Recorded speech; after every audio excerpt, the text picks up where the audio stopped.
Hari ini kita akan belajar tentang sel volta. Ya, sel volta ini adalah bagian dari sel elektrokimia, di mana sel volta itu mempunyai prinsip adalah menghasilkan energi dari suatu reaksi. Seperti yang kita pelajari kemarin, bahwa sel volta itu menghasilkan energi. Bagian daripada sel volta ada beberapa macam dari bagian sel volta, mempunyai istilah-istilah yang perlu kita ketahui. Ini adalah bagian sel volta, ada dua elektroda, ya, dua elektroda. Kita lihat ada zinc Zn dan ada Cu. Zinc ini singkatan dari Zn, ya, zinc atau seng.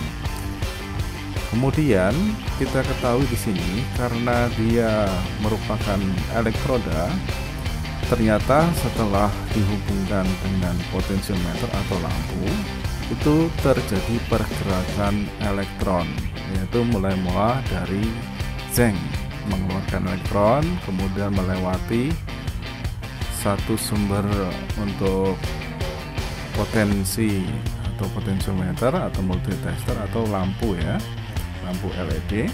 Ternyata dia bisa menyala setelah ada aliran elektron dari zinc menuju Cu melewati lampu ini. Aliran elektron ini dimana yang melepaskan elektron, dia berarti mengalami oksidasi, ya. Lihat lagi bahwa yang mengalami oksidasi itu melepaskan elektron. Nah, di sini yang mengalami oksidasi. Jadi zinc mengalami oksidasi, ya, melepaskan elektron. Kalau dia mengalami oksidasi, berarti dia kelebihan elektron, sehingga diberi tanda negatif atau disebut dengan potensial elektroda negatif, ya. Dan ini potensial elektroda negatif. Kemudian yang menerima elektron ini mengalami reaksi namanya reaksi reduksi, ya. Dia memiliki potensial elektroda positif, ya. Jadi untuk menghafalkannya, kalau anoda, ini kan anoda, potensial kita masih ingat, ya, singkatan dari sel volta adalah KPAN, ya. Katodanya positif. Berarti siapa ini yang positif? Ini katoda, ya, katodanya. Kemudian anodanya negatif, anodanya negatif. Ini negatif, berarti ini di sini anoda, ya, anodanya negatif.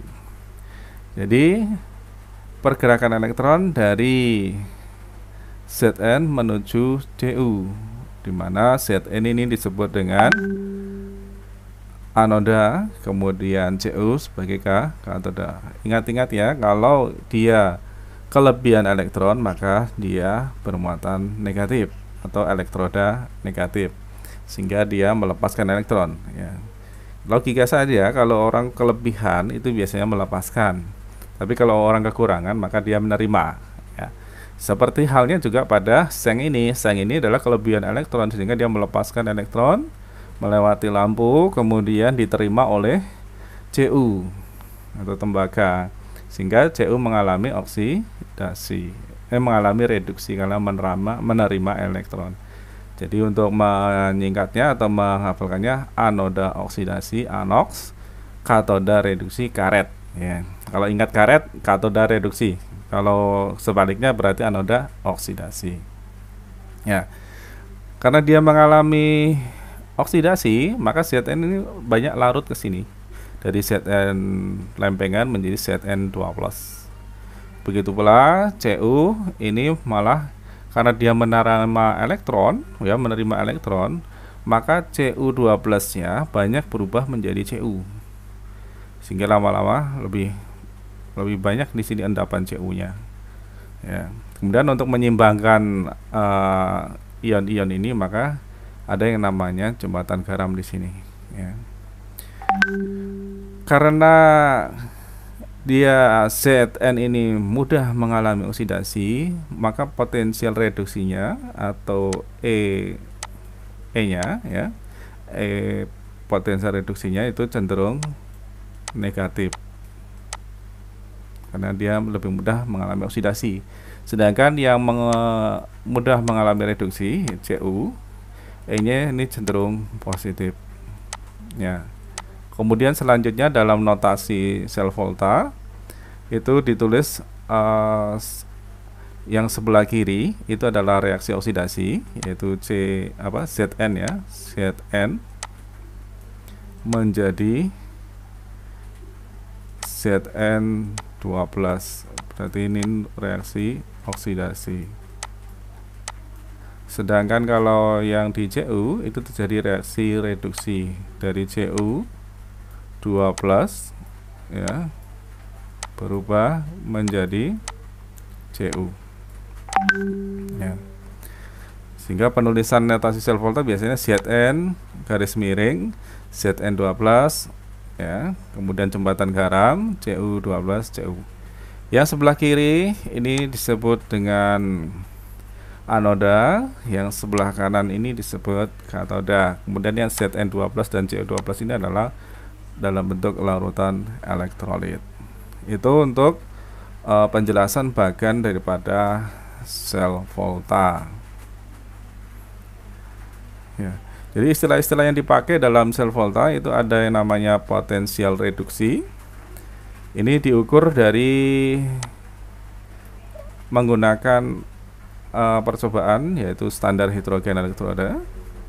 Maka diketahui dari standar hidrogen elektroda bahwa Cu itu mempunyai potensial reduksi di adalah plus 0,34 volt. Ya, kita ketahui tadi karena kecenderungannya Cu mengalami reduksi, maka dia plus. Kemudian kalau Zeng ya, kalau Zeng itu kecenderungannya mengalami oksidasi, maka potensial reduksi, ini kan potensial reduksi ya. Kalau dia cenderung untuk mengalami reaksi reduksi itu plus, tapi kalau cenderung mengalami oksidasi negatif ya. Ini yang disebut dengan potensial elektroda masing-masing ya. Potensial elektroda Zn, potensial elektroda Cu. Jadi potensial reduksi selanjutnya disebut dengan potensial elektroda. Atau penyebutannya nanti ini elektroda E atau potensial katoda, kemudian Zn adalah potensial atau E anoda ya. Kalau selanjutnya E katoda disebut dengan E reduksi ya.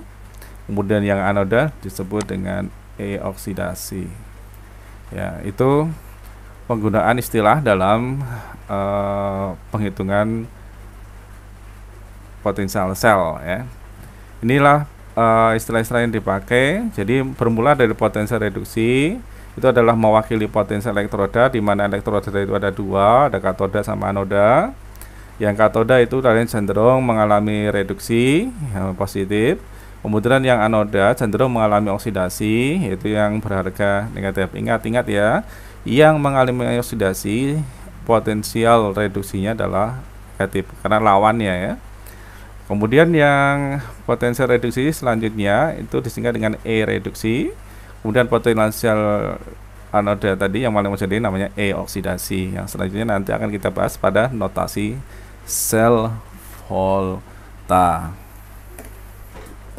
Jadi tentang notasi sel volta ya, kita lihat di sini tadi yang mengalami reaksi anoda, yang di anoda adalah Zn, itu mengalami reaksi oksidasi. Itu diletakkan posisinya di sebelah kiri ya.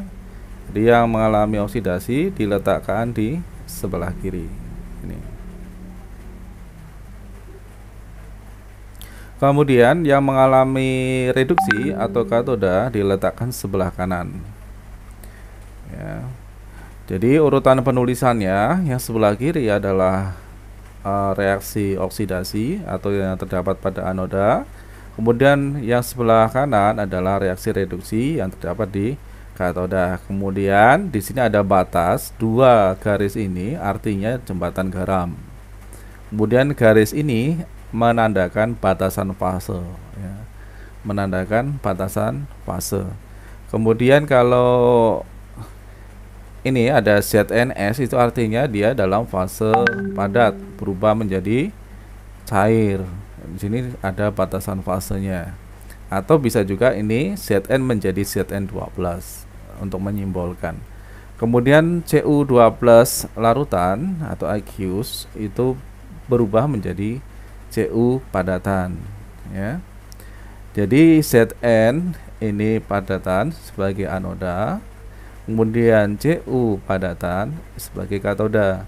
Kemudian yang di tengah ini adalah dalam fase larutan, ya. Jadi itulah penulisan notasi sel volta.